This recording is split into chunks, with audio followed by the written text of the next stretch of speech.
An actor's job is to trick us. We know that. When we sit down in a theatre or in front of our TVs, we're not expecting to see liars appear on the screen. It was me! We're expecting actors, because acting is a lie that everyone is in on. A hero's job is to sacrifice themselves for others. We know that. When we drive past a car accident or see the smoke of a suburban fire, we're not expecting someone to tell us a story that carefully manipulates our emotions to take us through a learning experience and enrich our perception of the world and ourselves. We're expecting firefighters, police officers, paramedics, because heroism is honest, perhaps one of the most honest things one can do. And it's a level of honesty that everyone can appreciate. So why can't we tell the difference? Are we confusing our complicated realities with unavoidably simpler fictions? Are we afraid to face the potential moral greyness of our own existence? Yes. Heroes in screen media are the result of contributions from various artists, but especially the writers and directors. They're the ones who envisioned the hero, who created a flawed world and pitted the hero against it, who wrote the words they're saying and decided the actions they're taking to bring the evil to justice. Everything that makes them a hero, that makes them admirable, comes from the people we don't see. The only admirable thing we do see is the good-looking faces of those heroes, the actors. It's their job to carry those ideas, those actions, those heroic philosophies through the story so we can cheer for them, see them succeed, and wish we could be them or their friend. If this happens, then the story and the actor has done their job. Then we leave the theatre or the couch at home and go out into the world and, my goodness, we see those same faces on magazine covers, social media, TV interviews, the faces of our heroes and would-be best friends. And we're suddenly disappointed. Why aren't they saying the cool things they were saying before? Why aren't they fighting to protect me like they were before? Why don't I want to be their friend like I did before? It must be their fault. Actors aren't liars in a good way like we thought. They're liars in a bad way. They're tricking us. How dare they espouse views they don't uphold in real life? How dare they make us think they are reliable sources of philosophies we thought we agreed with? And now we're not sure. We hate being not sure.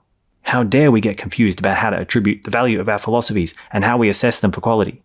If we can't trust the people in the stories telling us good philosophies, then who can we trust? Who can we blame for this terrible mismanagement of our perception?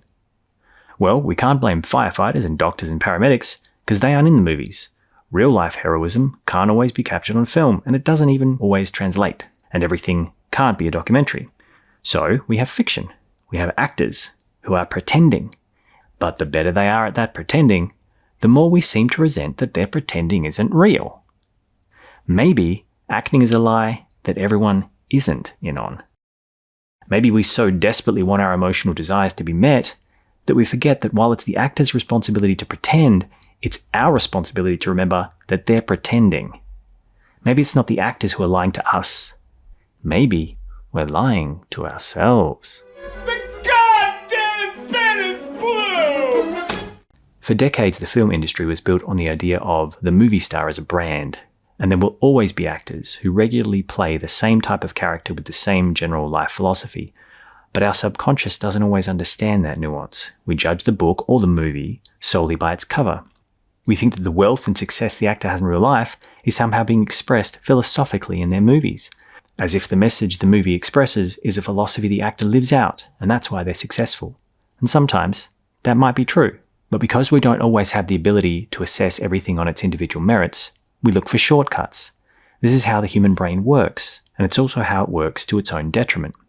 We can't see the faces of the people with the philosophies, so we assume the philosophies belong to the people with the faces. The truth is that actors are often good-looking so that we want to be like them. It makes sense we want to think that this attractive, admirable person is also their character, which seems to hold all of the same fears and pains that we regular people experience. It makes us feel like we too can be that cool, that heroic, that good-looking. We want to be them and already feel like we are like them, aspirational and inspirational. We're subconsciously making a deal to invest in an illusion. But that illusion is one that is often designed to break delusions. It's a lie designed to help reveal truth, otherwise known as storytelling.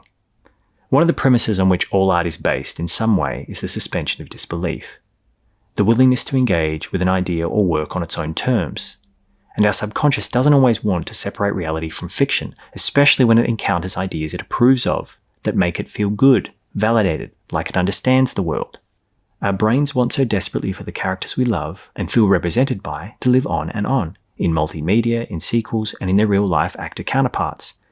And when a real-life actor transgression forces us to confront theirs and our real morality, we feel betrayed, like a promise has been broken that the actor never actually made.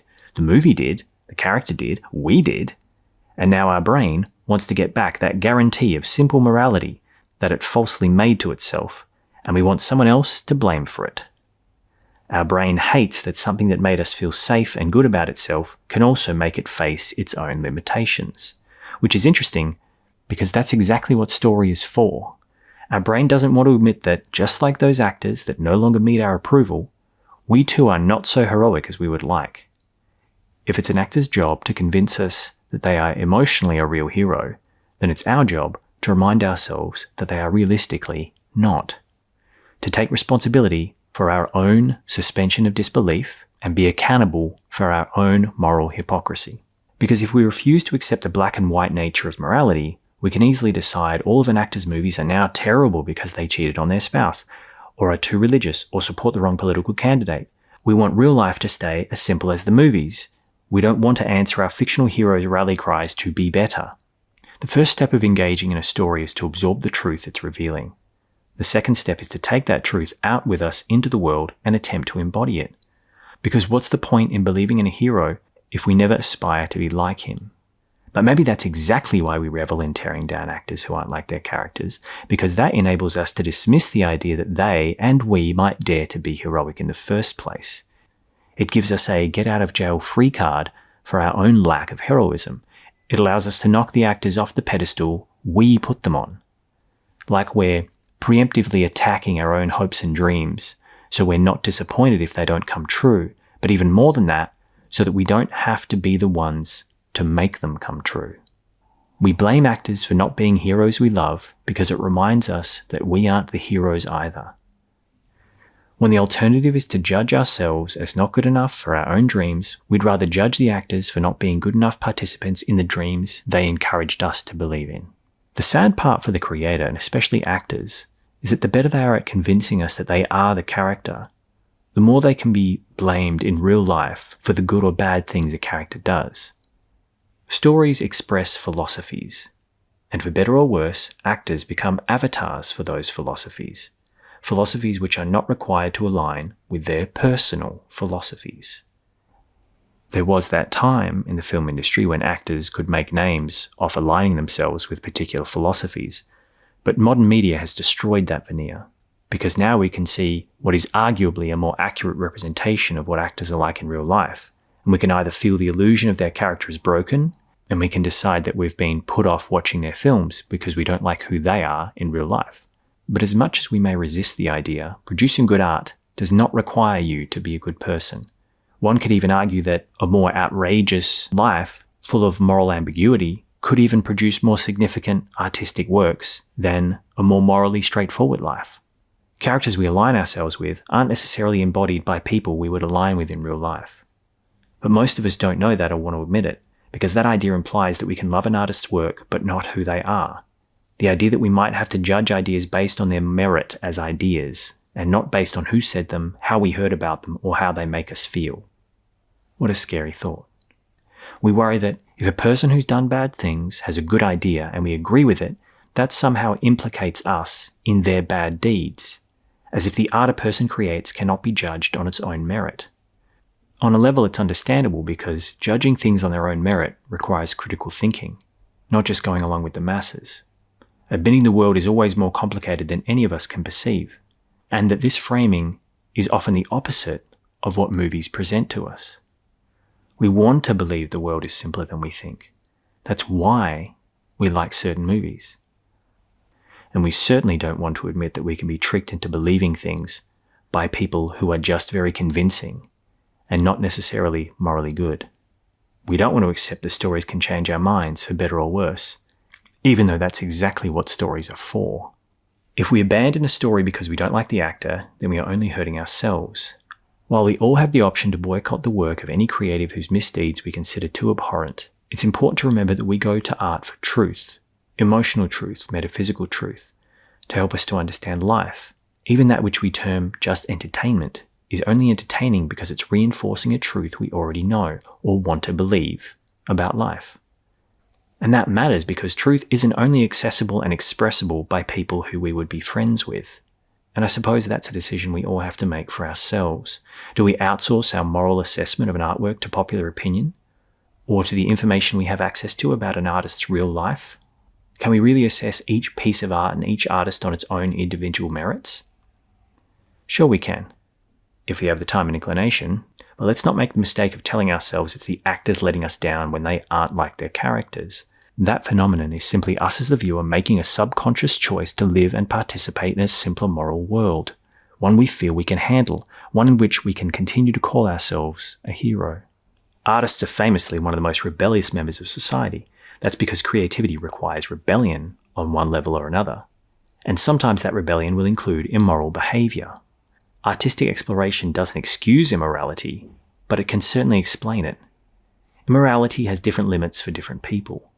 That's another thing art explores. And how do we square the value of the beauty or truth or emotion they provide in their work with the potential abhorrence of their real-life behavior? Well, that's up to us to decide. But if I could take away anything from this phenomenon of judging a movie by its actor, it's that I hope that when choosing what art I consume, I'm not cutting off my nose of truth, beauty, and art to spite my face of moral grandstanding. Because assuming something is bad without assessing it first, and failing to build our confidence to assess those ideas for ourselves rather than outsourcing our discernment to popular opinion or a gut reaction, is a surefire way to keep ourselves trapped in our safe philosophical bubbles, where all our fears and insecurities will stay trapped inside with us until we learn to contend with the uncomfortable nuances out in the world and within ourselves, and do it for ourselves. And maybe that's our mistake, that we need the heroes for anything other than a reminder of who we already are, already can be. In our admiration, we might be accidentally handing over our agency for higher moral potential, believing that only actors, only the people up on the screen, can uphold the heroism of heroes.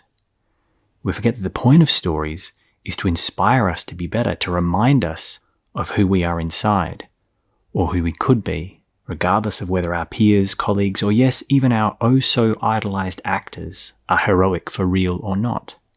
We don't need them to be. That's what's really inspiring about actors and about storytelling, that heroes in stories can inspire us not because everyone involved is already perfect, but in spite of the fact that they're definitely not. We don't need real life to already be perfect in order for us to try to be like our heroes. Fictional heroes themselves almost always have flaws, and yet they sacrifice themselves in the face of those flaws. That's why we value them, and that's why we need to sacrifice the guarantee of real-life heroes in order to become them ourselves. That's what heroic sacrifice is. It's doing the right thing when you don't have the guarantee that others will agree with you, that you won't lose something, that you won't be wrong. In trying to find heroes in the real-life players of heroes, we're missing the point of heroism. We're trying to have the heroism without the sacrifice. But why would we keep going back to these stories if we didn't want to overcome that? If we didn't want to try to figure out the secret to find the heroism that we can't quite find? If these heroes can be produced by people who we can easily judge as less than perfect, then why can't they come out of us? But that's another story.